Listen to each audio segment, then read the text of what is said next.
Nasa Seawall sa Maynila si Love Anyover. Alamin natin ang sitwasyon. Love.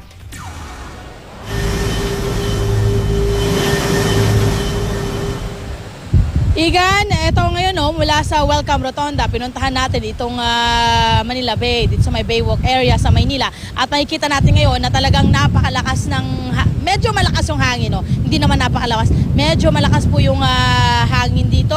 At syempre yung ating alon ay may kalakasan din sa mga oras na ito. Pero mapapansin din natin, Igan, na medyo may pagka low tide ngayong umagang ito. At napansin din natin ngayon na dito sa area ng Manila Bay or sa may Baywalk ay may mga parang nagtayo na mga bahay-bahayan dito na ngayon makikita natin talaga namang basang-basa.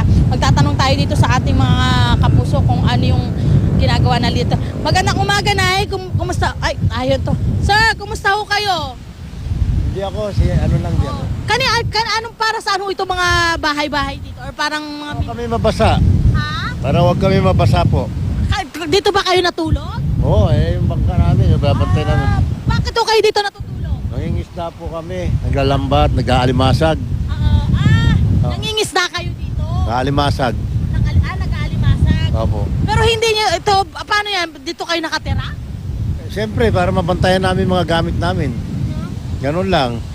Pang ano, Paano ho yan ngayon? Ang lakas ng ulan, malakas yung ulan, malakas ang hangin. Saan Oh. kayo umuwi? uwi kami dyan sa bahay namin. Okay.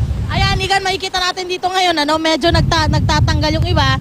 At may nakikita pa tayo doon, merong parang kagigising lang, pero napakalakas ng ulan dito, ay ng hangin. At yung ating mga kababayan din na pumipila dito sa may US Embassy, nagtsatsaga sila.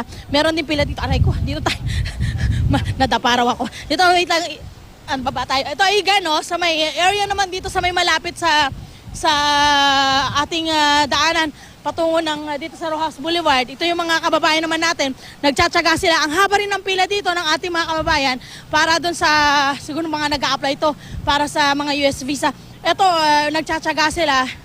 At ito si Nanay, tanongin nga natin si Nanay. Nay, dito po ba kayo nakatira?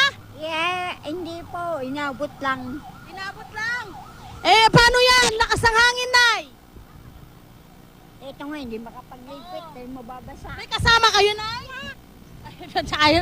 Ayan, Igan. Ito muna yung pinaka-huling update namin dito. Hindi pa naman nagkakaroon ng problema dito sa may Baywalk area na naalala naman natin na mga panahon ng siguro last year nagkaroon ng problema, Pero sa mga oras na ito, yung pa naman yung sitwasyon dito, wala nang masyadong gaanong problema. Yan muna yung update namin. Balik sa'yo, Igan. Maraming salamat, Love Anyover.